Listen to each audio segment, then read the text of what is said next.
Todos los días, Roberto, siempre aquí la Z cumpliendo con la labor eficientemente de informar y orientar en salud al pueblo dominicano.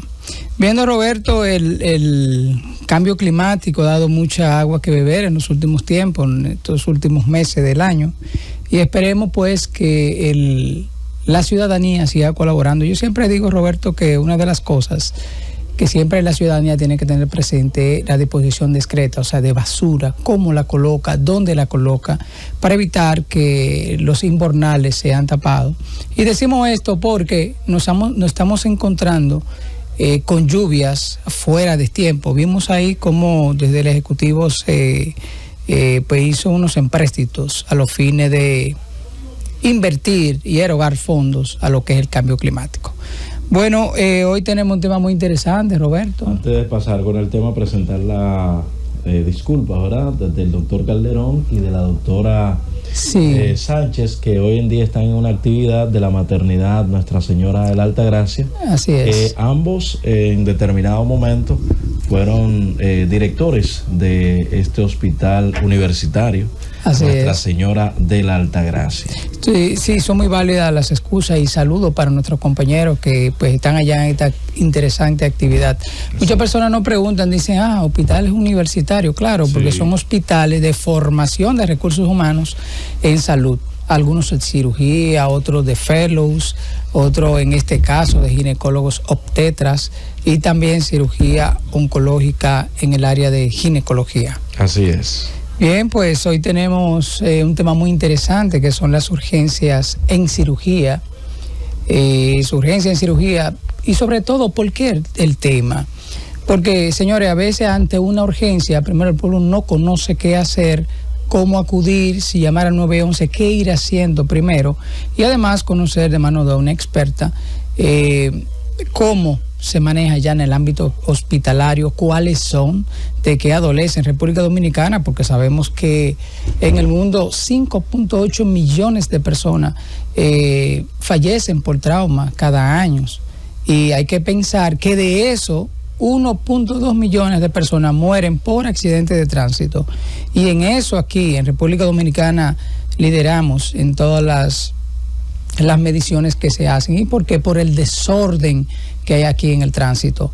Los motociclistas se atraviesan de un lado a otro sin medir, sin ver consecuencias, no respetan la luz roja del semáforo, no respetan a los AMET, a los DGCET, y todas esas cosas dan al traste con que existan accidentes. Y déjenme decirle, el que producto de un accidente de tránsito se lesiona una pierna, entiéndase, se fractura un hueso del miembro inferior, va a durar 1, 2 y hasta 3 meses inhabilitado, porque ahí vienen la cirugía, vienen después la colocación de estos síntesis que son clavos y demás, y todas esas cosas también diezman de manera importante el presupuesto familiar, aunque usted tenga un seguro. Por eso siempre he llamado a la población a la cordura, a la prudencia y a manejar bajo los límites de la ley. Así es. Tenemos a la doctora Solange Piña, ella es cirujana general, laparoscopista.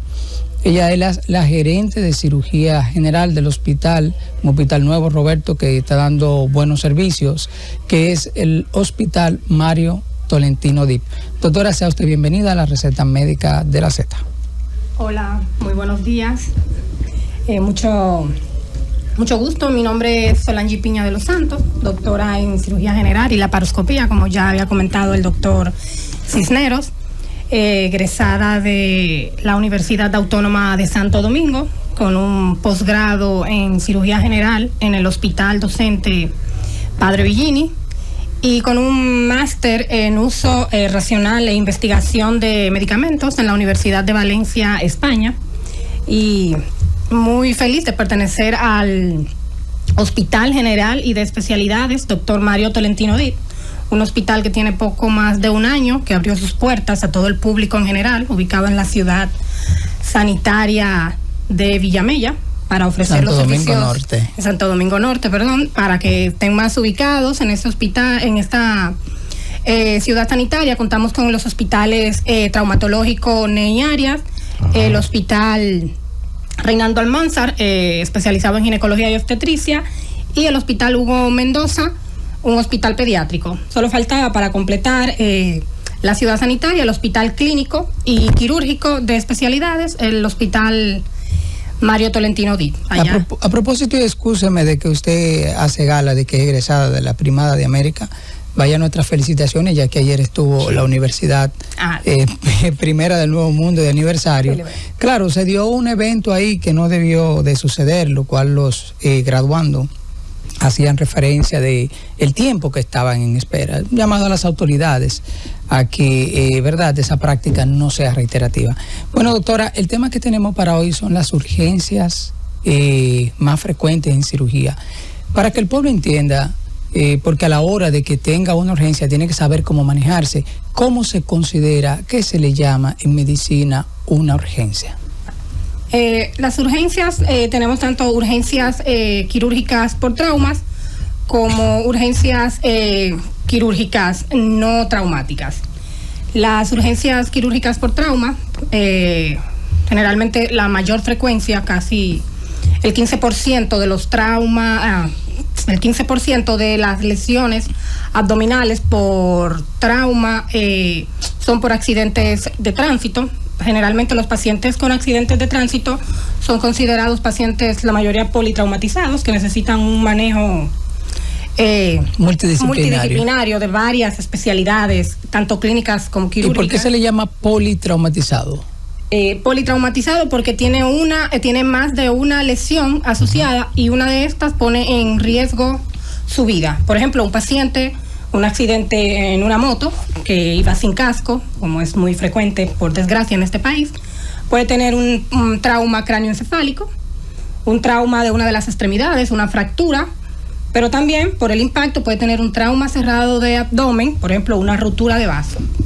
Ahí tenemos 3 traumas de gran importancia, y tanto el trauma de vaso o el trauma cráneoencefálico, dependiendo de la severidad del caso, pueden poner en riesgo la vida del paciente. Que casi la mayoría van a intensivo de los traumas cráneoencefálicos. Fuera de los accidentes de tránsito, doctora, ¿cuáles son las cirugías de urgencia más frecuentes y por qué se dan? Bueno, las cirugías de emergencia, de urgencia más frecuente a nivel mundial, no solo aquí en el país, es el abdomen agudo quirúrgico por apendicitis. Okay. La apendicitis es la urgencia quirúrgica hasta ahora más frecuente, tanto en hombres como en mujeres y en niños. Siempre. Pero siendo la más frecuente, discúlpeme, ¿cómo el pueblo que nos escucha puede identificar que estaría padeciendo de esta condición? Bueno, los principales síntomas de un abdomen agudo que podamos sospechar de una apendicitis, el paciente generalmente inicia con un dolor que inicia en epigastrio.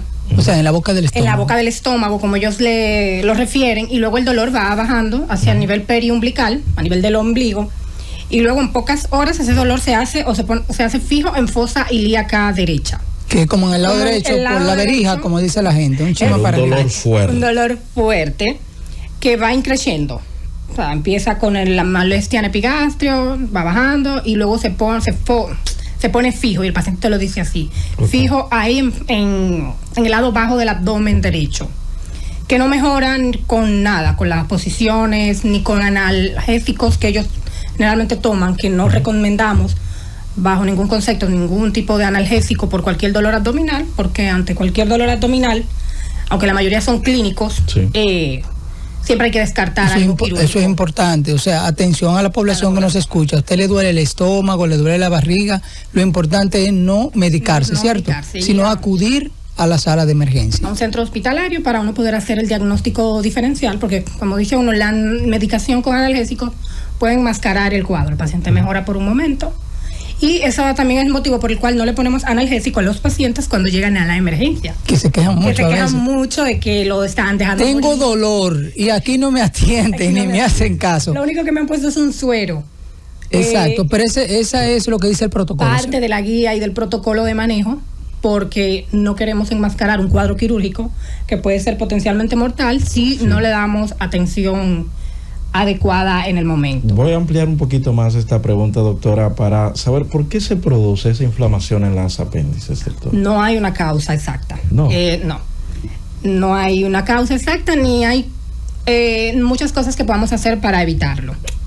Todavía no se ha determinado qué qué puede causarlo. Si hay una predisposición en familiares que hayan tenido familiares con antecedentes de apendicitis, puede estar un poco más aumentado, pero nada que se pueda corroborar por estudios paraclínicos, ni nada. Y no hay muchas cosas. Pero para aportar algo también en la pregunta, doctora, algunos tratadistas han versado sobre las posibles causas y han hablado de fecalitos. O sea, fecalito es un poco de materia fecal que se torna dura como una bolita y ocluye la luz de esa que es el apéndice, y luego posteriormente viene la inflamación. Hay otras cosas que son besoares, que son sustancias. Eso que dice la gente, que bueno acotarlo, de que si comes semilla te puede dar. Bueno, cualquier elemento se puede. De un vegetal puede cursar por el interior de ese conducto apendicular, puede obstruirlo. Y en los jóvenes, algunos tratadistas también plantean que es por hiperplasia de un tejido que se llama linfoide. Sí. ¿Qué pasa en los adolescentes? Por eso usted ve con mucha frecuencia jovencitos de 12, 15, 13 años, y ve personas por ahí que dicen, a mí me operan del apéndice, pero me operan cuando yo tenía 15 años. La doctora, la cirugía más frecuente. Es la cirugía más frecuente. Pero causa la muerte, dijo la doctora, y eso es importante que el pueblo sepa. La gente suele decir de manera llana, si se te explota, te mueres. Eso es cuando se perfora el apéndice. Ya tiene varias etapas. Entonces la última es cuando se perfora. Claro, ya ahí estamos hablando de una apendicitis complicada. Sí. Y no es que todos los pacientes con apendicitis perforada mueren. Hay muchos que se operan y tienen buen pronóstico, pero hay otros que no, porque hay que ver qué tiempo de evolución tiene el paciente desde que se perforó el apéndice, que a veces no es tan fácil de determinarlo, hasta que se pudo intervenir quirúrgicamente. Y también hay otros factores que van a afectar, como la edad del paciente. No es lo mismo la evolución de un paciente envejeciente a un paciente joven, y pacientes con enfermedades asociadas, como los diabéticos, por ejemplo, que evolucionan mucho peor a una apendicitis complicada. Usted dijo algo importante, depende del tiempo, y eso es bueno que el pueblo lo escuche, que si usted pierde tiempo, con un dolor de barriga, que no sabe si es apendicitis, usted tomando cosas en su casa y callado y se queda ahí, cuando viene a llegar, es muy posible que entonces que pueda perder la vida, ¿cierto? Sí, lamentablemente así llegan muchos pacientes ya a los centros hospitalarios, ya cuando tienen un tiempo de evolución muy prolongado, y ya la mayoría están en una etapa complicada, que algo que se pudo resolver con una cirugía, que se pudo egresar al otro día, se pudo ir para su casa a 1 o 2 días, pues es una cirugía que amerita más complicaciones y más tiempo hospitalario. Entonces, más gasto para el Estado, pero más gasto para el paciente y para los familiares. Doctora, usted establecía una diferenciación, una clasificación de las urgencias en cirugía, y hablaba de una ala y de la otra. Roberto le hizo la pregunta de las que no son traumáticas. Ahora yo le voy a hacer la siguiente pregunta con relación a las traumáticas.